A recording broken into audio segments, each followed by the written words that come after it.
So we're talking about living forward. This is not being fixated on or positioned where we're always looking behind us in our past, but actually looking to the future, to that which God has prepared for us, which is ahead of us, not behind us. I want to talk to you about one step that is critical to this process. If you're going to shift from always living backwards to living forward, one of the key things that you must do is you must reconcile with the past. The word reconcile there simply means that I must balance the books. I must get the accounts to match up. I can't always be having a deficit balance that's hanging over my head concerning what's behind me. For example, I may have to forgive someone that has wounded me. I may have to let something go. I may have to be willing to say, you know what, that job, even though it was a great job and it hurt me that they fired me or laid me off, the fact is, it's behind me, and I'm going to lay that down. I'm not going to hang on to that. I'm going to move forward.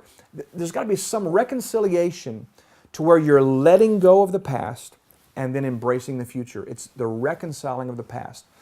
It might be that you have to actually be forgiven by someone and ask for forgiveness. It might be that you actually have to go back and make something right with someone. It could be that you have to simply allow your Heavenly Father to heal a place in your heart that was broken and fractured because of something that happened to you in any event.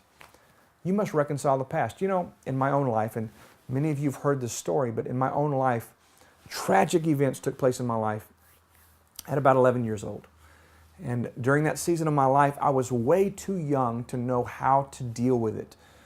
And so the natural response that all human beings have, we take what we cannot deal with or don't want to deal with, and we actually stuff it away. We compartmentalize it, we pack it nicely, and we put it in storage.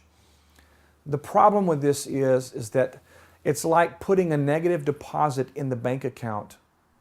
And over time, just as a positive balance would be accruing interest, the negative balance is also accruing interest, meaning it's growing, it's becoming more cancerous, it's becoming more difficult, it's affecting our lives on a scale that we're not aware of, but yet emotionally, internally, it's causing us to be debilitated.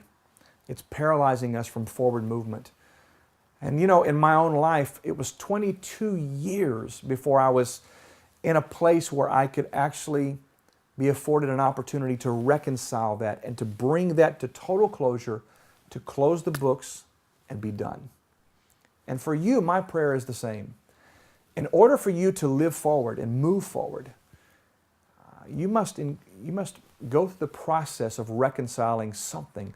There's something broken there. There's something that's deep there. There's something that's keeping you from really engaging your full potential. And I want to encourage you in this episode to engage in the process of reconciling the past so that you can learn what it means and what it looks like to live forward. My name is Brian Holmes. Thank you for joining us. I look forward to talking to you again very, very soon.